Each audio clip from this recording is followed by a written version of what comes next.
Donc, paix sur vous en cette dernière semaine de l'Avent, quelques jours avant Noël.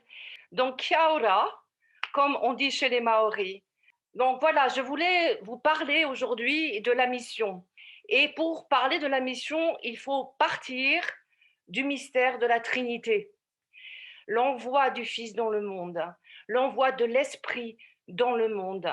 Donc, qui est le premier missionnaire? Eh bien, Jésus est le premier missionnaire.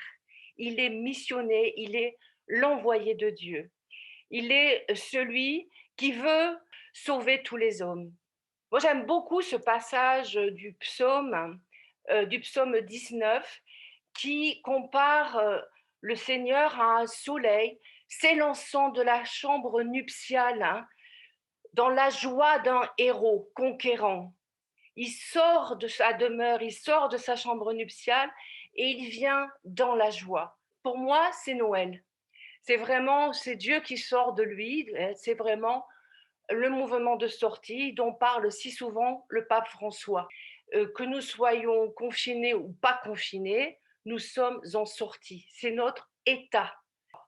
Donc ce mouvement d'envoi, eh bien, c'est un mouvement qui provoque aussi une souffrance. Jésus, Dieu est venu chez les siens et les siens ne l'ont pas accueilli. Le monde ne l'a pas reconnu, comme dit Saint Jean. Et nous, Église, et nous, chrétiens, à sa suite, eh bien, nous suivons Jésus dans ses pas du don de lui, dans ses pas de la souffrance, de l'immolation, d'amour. Donc, est-ce que cela veut dire que nous sommes tous missionnaires? Eh bien, la réponse, c'est oui. La mission, c'est nécessairement votre truc. Quand vous lisez le Concile Vatican II, le Concile nous dit que l'Église, par nature, est missionnaire et elle existe pour évangéliser. Donc, c'est son identité profonde. Et elle répond à cet appel, aller par toute la terre et proclamer l'évangile à toute la création. Et Jean-Paul II nous dit que l'activité missionnaire représente le plus grand défi de l'Église et que la cause missionnaire doit avoir la première place. Donc, elle doit avoir notre première place dans notre vie quotidienne. Donc, que nous sommes tous concernés. Et on ne peut pas s'extraire de cette mission. C'est un devoir. Je suis une mission sur cette terre, dit le pape François, et pour cela, je suis dans le monde. Donc j'ai une parole à donner, qui est la mienne, et que personne n'a donné avant ou ne donnera après, si ce n'est moi.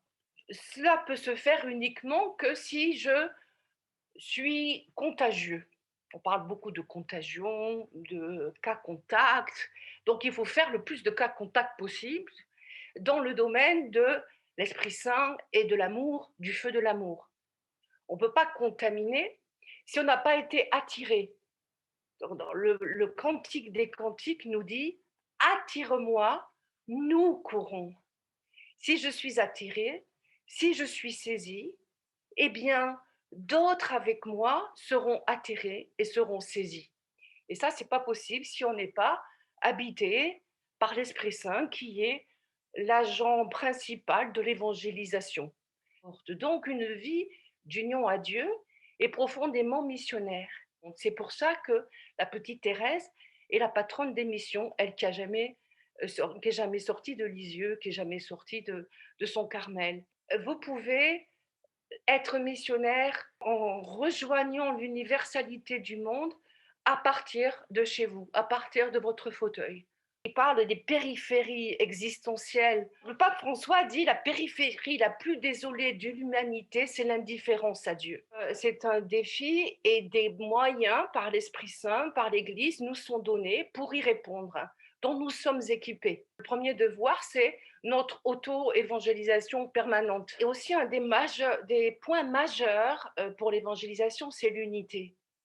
C'est l'unité dans la famille, l'unité dans les communautés, l'unité dans les paroisses, l'unité entre chrétiens, pour donner un témoignage crédible numériquement, nous diminuons, mais bon, il ne faut pas oublier quand même que l'Église a démarré avec 12 apôtres, même si le monde nous dit: «Soyez déprimés», parce qu'en fait, on connaît la fin de l'histoire, hein. Que nous sommes invités à être créatifs et dans cette période de confinement ou de semi-confinement ou de déconfinement, tout ça, eh bien, posons-nous la question avec l'Esprit Saint, qu'est-ce que je peux faire? Qu'est-ce que je peux faire? Voilà, je peux passer un coup de fil, je peux cuisiner pour quelqu'un, je peux faire partie d'une petite entreprise sympa comme la Pause Béatitude. Enfin, voilà, des choses comme ça. Eh ben, aujourd'hui, qu'est-ce que je peux faire? Tout cela avec beaucoup de joie. Alors, la joie, il n'y a rien de tel pour donner de l'énergie, pour contaminer, pour vitaliser, et que être triste ou anxieux peut être très naturel. Nous sommes invités à vivre une joie surnaturelle, donnée par le Seigneur. Combien le monde a besoin de joie. Quand je vois la joie, c'est le plus convaincant, on va dire, même si on ne met pas les mots. Et donc, je vais terminer un petit peu par un point qui me tient à cœur, c'est la mission Ad Gentes. Donc, qu'est-ce que ça veut dire? Ça veut dire de quitter son pays, sa famille, sa culture, sa langue, se quitter soi-même pour adopter, épouser une autre culture et aider à faire naître en quelque sorte Jésus dans cette culture. Voilà. Et certaines personnes ont cet appel spécifique et Jean-Paul II nous rappelle que c'est une vocation particulière. Toute l'Église est missionnaire, mais tous ne sont pas appelés à partir.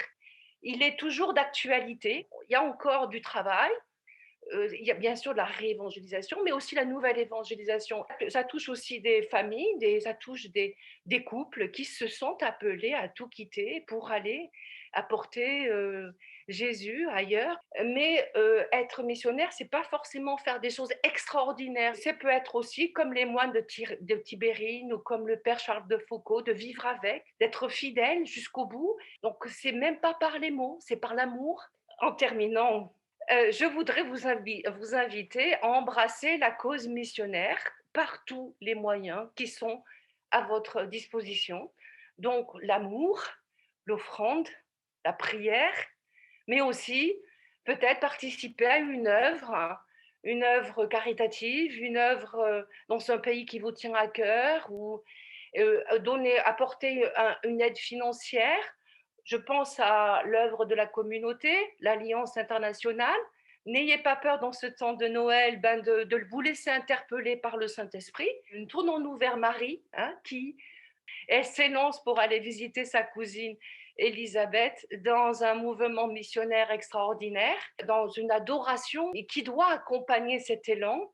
Et donc, elle est notre modèle, elle est le modèle de tout baptisé. Qu'en ce temps de Noël, nous puissions nous réjouir de la venue de Jésus qui vient habiter nos ténèbres pour nous ouvrir à la vie trinitaire.